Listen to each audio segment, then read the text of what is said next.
নমস্কার বন্ধুরা, রিয়ার কিচেনে আপনাদের সকলকে স্বাগত জানাই। আমার আজকে রেসিপি মশলা ফিশ ফ্রাই। আমরা সকলেই বাড়িতে মাছ ফ্রাই করে খেয়ে থাকি, তবে যদি এই ফিশ ফ্রাই মানে মশলা ফিশ ফ্রাই না খেয়ে থাকেন তবে একবার বানিয়ে দেখবেন। এইভাবে বানিয়ে একবার খেলে আপনারা বারবার বানিয়ে খাবেন। প্রথমেই আমি 6 পিস রূপচাঁদ মাছ ভালোভাবে পরিষ্কার করে নিয়েছি। আপনারা চাইলে যে কোনো মাছ দিয়ে এটি বানাতে পারেন। পিসগুলো দেখতেই পাচ্ছেন। আপনারা চাইলে পিসগুলো আরো একটু বড় সাইজে নিতে পারেন। এবার মাছের পিসগুলো নুন জলের মধ্যে 15 মিনিটের মতো ভিজিয়ে রাখবো। এর ফলে মাছটা একটু নরম হবে এবং লবণটা মাছের মধ্যে ভালোভাবে ঢুকে যাবে।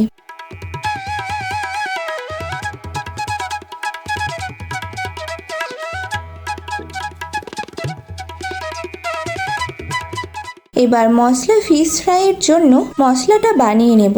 এই জন্য একটা পাত্রে নিয়ে নেব 100 গ্রাম বেসন আর সাথে নিয়ে নেব 50 গ্রাম চালের গুঁড়ো।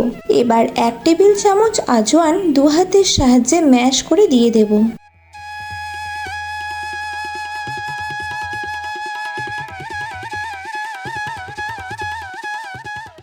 মশলা বলতে দেব 1/2 টেবিল চামচ জিরে গুঁড়ো, 1/2 টেবিল চামচ ধনে গুঁড়ো, রঙের জন্য 1 টেবিল চামচ কাশ্মীরি লঙ্কা গুঁড়ো, 1/2 টেবিল চামচ গোলমরিচ গুঁড়ো, 1/2 টেবিল চামচ চাট মশলা ও 1/2 টেবিল চামচ গরম মশলা।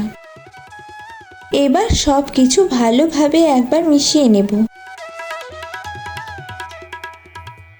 এরপর পরিমাণ মতো লবণটা দিয়ে আরও একবার মিশিয়ে নেব।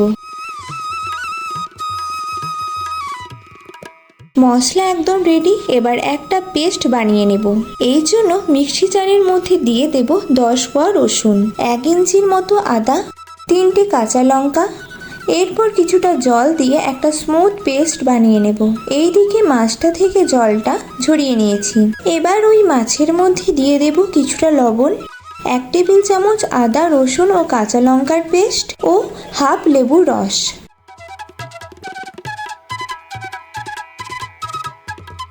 এবার মাছের পিসগুলো ভালোভাবে ম্যারিনেট করে নেব।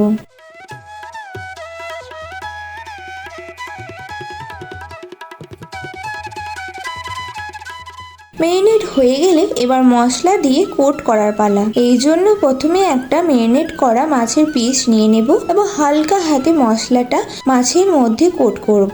খুব বেশি চাপ দিয়ে কোট করা দরকার নেই। নর্মাল ভাবে পিসটাকে উল্টে পাল্টে নিলেই মশলাটা কোট হয়ে যাবে। আমি আরো একটি পিস কোট করে দেখাচ্ছি।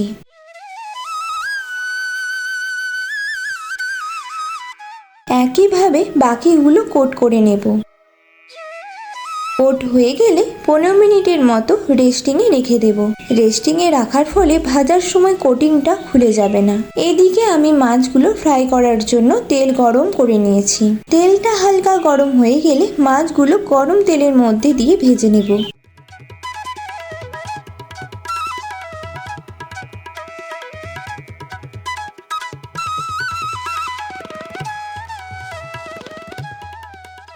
মাছগুলো যাতে কড়াইয়ের নিচে লেগে না যায় এই জন্য একবার নাড়িয়ে নেব।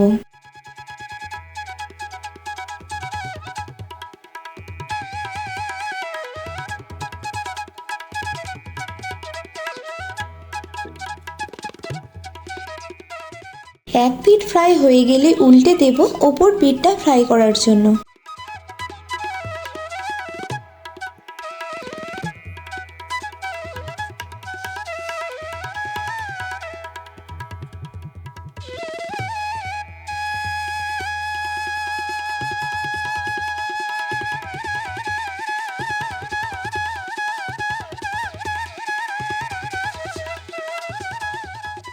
দু পিঠ ভালোভাবে ফ্রাই হয়ে গেলে তুলে নেব এবং গরম গরম মশলা ফিশ ফ্রাই সার্ভ করব।